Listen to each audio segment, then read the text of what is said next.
Hi, and welcome to Shelby's Crafty Books. Today I'll be continuing my DIY playing card deck. Each symbol is based on a different book in the Lunar Chronicle series. This video I'll be doing the clubs. I accidentally called the spades clubs in my first video. Oops. Oh well.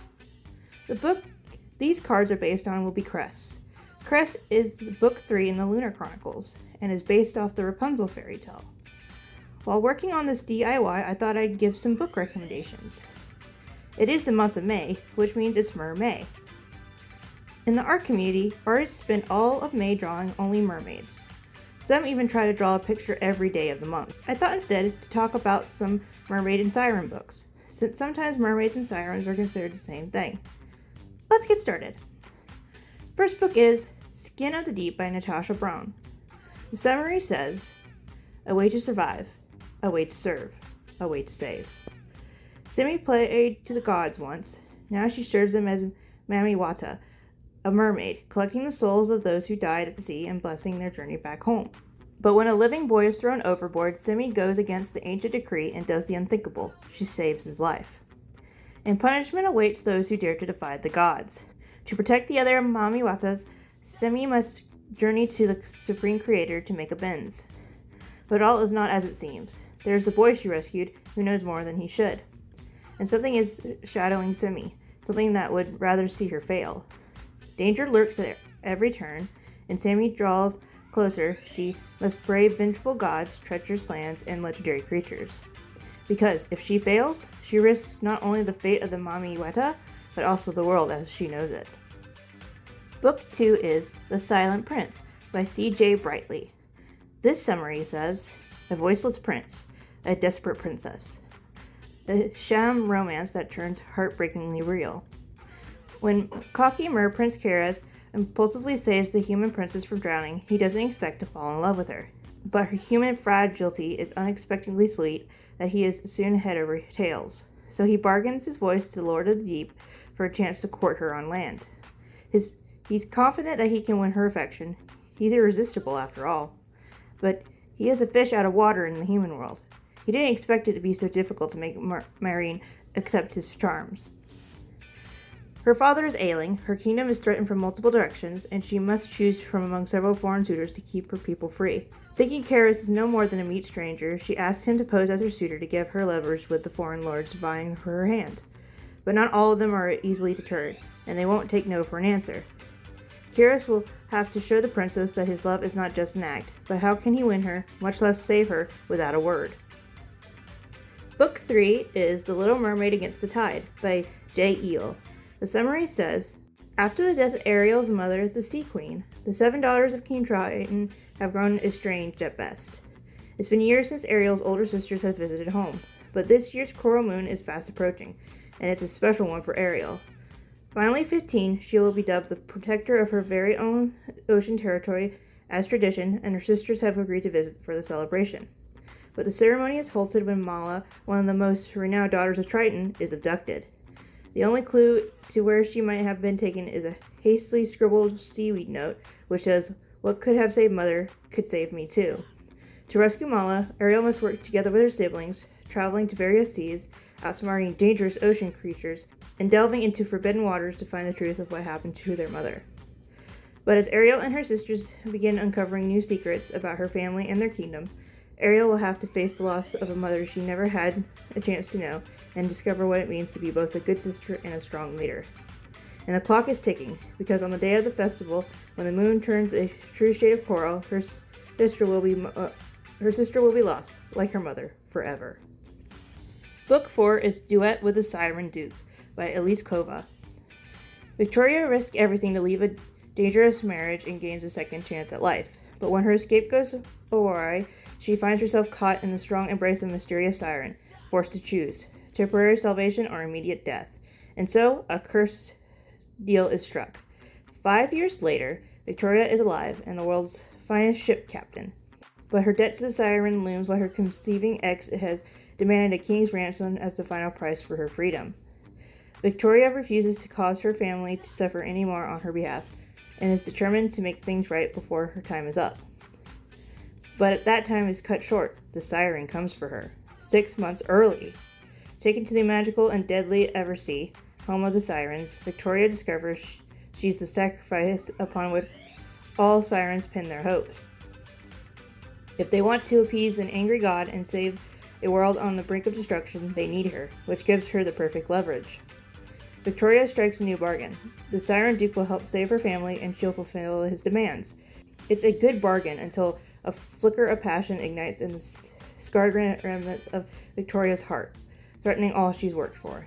As a sacrifice for the god of death, she's meant to give up everything that draws her to the world of the living. But it's impossible when all she can think about is how this handsome siren song and his hands make her feel very much alive. In a realm of ancient magic, submerged secrets, and forgotten gods, can love find a place among shattered hearts as they race against time and the blossoming of forbidden desires? Or will the delicate songs of their hearts be silenced once and for all? Book 5 is The Siren by Kira Cass. The summary says, "You must never do anything that might expose our secret. This means that, in general, you cannot form close bonds with humans. You can speak to us, and you can always commune with the ocean, but you are deadly to humans. You are essentially a weapon, a very beautiful weapon. I don't lie to you. It can be a lonely existence, but once you are done, you get to live. And you have to give, for now, is obedience and time." The same speech is given hundreds of times to hundreds of beautiful girls who enter the Sisterhood of Sirens. Colin is lived by these rules for years now, patiently waiting for the life she can call her own. But when Akin, a human, enters her world, she can't bring herself to live by the rules anymore. Suddenly the life she's been waiting for doesn't seem nearly as important as the one she's living now. Book 6 is To Kill a Kingdom by Alexandra Christo. The summary says, Princess Lyra is a siren royalty and the most lethal of them all. With parts of 17 princes in her collection, she is revered across the sea, until a twist of fate forces her to kill one of her own. To punish her daughter, the Sea Queen transforms Lyra into the one thing they love most, a human. Robbed of her song, Lyra has until winter solstice to deliver Prince Elin's heart to the Sea Queen or remain human forever. The ocean is the only place Prince Elin calls home, even though he is the heir of the most powerful kingdom in the world. Hunting sirens is more than an unsavory hobby, it is his calling. When he rescues a drowning woman in the ocean, she's more than what she appears. She promises to help him find the key to destroying all of siren kind, for good.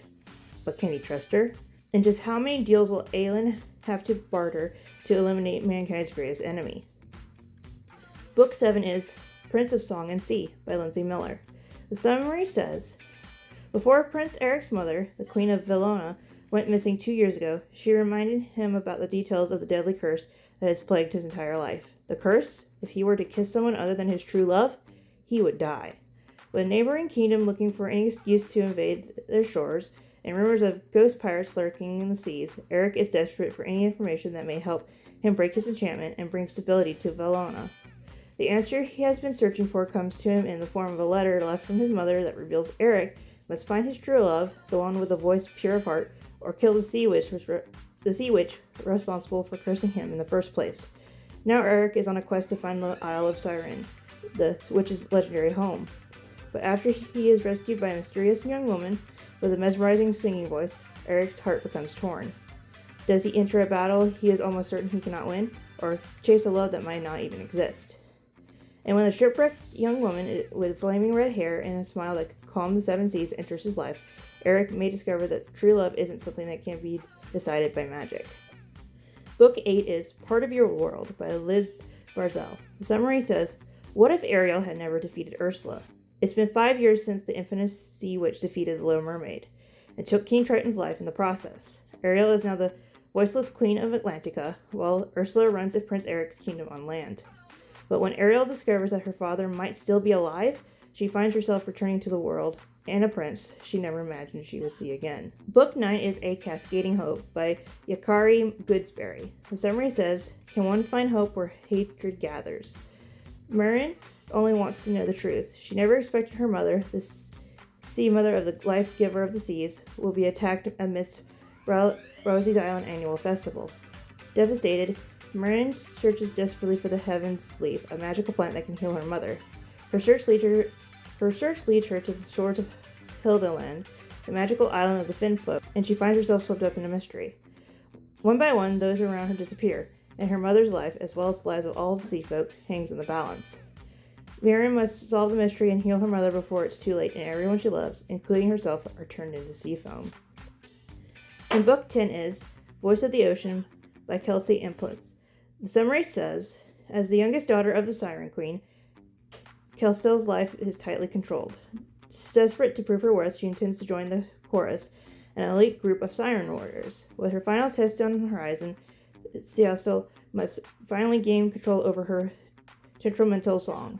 But when Siastel encounters a seemingly harmless ship, helmed by the intriguing Prince Raiden Sharp, her path veers toward forbidden waters. Believing the handsome sailor to be innocent of any wrongdoing, Siastel defies siren law to save his life, despite knowing he is the son of a king who has murdered many of her kind. Penalty for Casselstel's betrayal should be death, but the queen offers her an alternative: right her wrong by assassinating the prince. Determined to first discover the truth behind the prince's mission, Siastel agrees to become human. The human world is nothing like she expected, nor is the prince the charming and noble man she assumes him to be. But Siastel finds her place aboard the ship, friends and attraction begin to grow. Will Siastel be able to save herself, or will her choice unravel a kingdom, devastating sirens and humans alike? That was 10 Mermaid and Siren book recommendations. Have you read any of these? Are there any mermaid books you would recommend? Let me know in the comments below. The books I am reading this week are, in physical form, A Crown of Midnight by Sarah J. Maas, and the audiobook I am listening to is The Legacy of Yangchen by F.C. Yi. I make bookish shorts every day, and on Fridays I upload a bookish craft video. If any of that sounds fun to you, why not subscribe?